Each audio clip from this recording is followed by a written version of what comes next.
Hey everybody, it's David Bear with Wine Bear, and today I want to answer the question, how do you taste wine like a pro? I was recently doing a wine tasting for a group of folks who, was really interested in the concept of the tasting process that professionals use to assess wines. And they were asking me all sorts of questions about how do you do this and how do you do that, and why do you do it? Well, let me just say that, first of all, we all have so much experience tasting things that the idea that it's a mystery about how to taste is really kind of funny to me. But in fact, we don't really pay attention to a lot of the things in an analytical way. You know what kind of toppings you like on your pizza, you know how you like your steak cooked, all of those things, but you really don't look at the individual elements. So let me quickly run you through what wine professionals do when they are assessing a wine. And it's not what we do necessarily when we're drinking a wine, although it's sort of second nature to us, so we pay attention to these things. But if you start off simply tasting one wine this way and then tasting another one, you're going to have a point of comparison as you continue to compile more and more data in your wine tasting experience. So let's put together a checklist. What are we looking for? First, we want to look at the wine and just get a sense of what it's about. So we're going to see things like the color of the wine.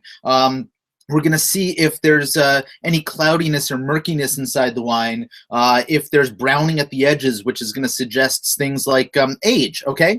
So that's going to be the first thing we're going to do. Second thing is we're going to swirl it around to give it some air, and that's going to allow the aromas inside the glass to burst out, pop out, and actually become more pronounced than they might if you don't swirl it around. So that's what we're doing when we're swirling those wine glasses around. And then the next step is really just getting your nose right into that glass and really inhaling it and getting a sense of the aromatics. Why? Well, this is an important part of tasting wine or tasting basically anything. The majority of our tasting capabilities are not actually in our mouth, but they're in the olfactory mechanism in our nasal passage. And that is why smelling, the sense of smell, is so important to taste. And we want to look for things like, the fruitiness or the oakiness or, what aromatics are there. And then when we actually get it inside our mouth, our tongue is going to add the ability to perceive additional things: sweetness, saltiness, bitterness, sourness, and the texture of the wine will become apparent as well. So we're looking for what we call the mouthfeel, sort of frothiness on a sparkling wine, or tannin from a red grape that has a lot of tannin is going to dry out the inside of our mouth, or high acid levels. We're going to perceive all of those things inside our mouths. And then finally, we swallow the wine, and what happens afterwards is another thing that we're paying attention to.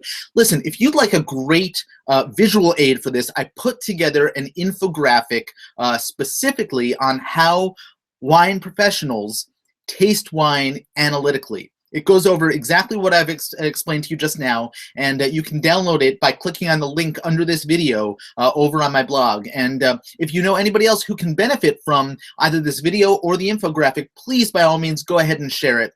If you'd like even more helpful tips and tricks when it comes to understanding wine, becoming less intimidated by wine, and enjoying wine more without having to become a wine expert, please join the Wine Bear email list, and I look forward to helping you have a much more enjoyable and fulfilling relationship with wine. Hey, this is David Bear, winebear.net, signing off.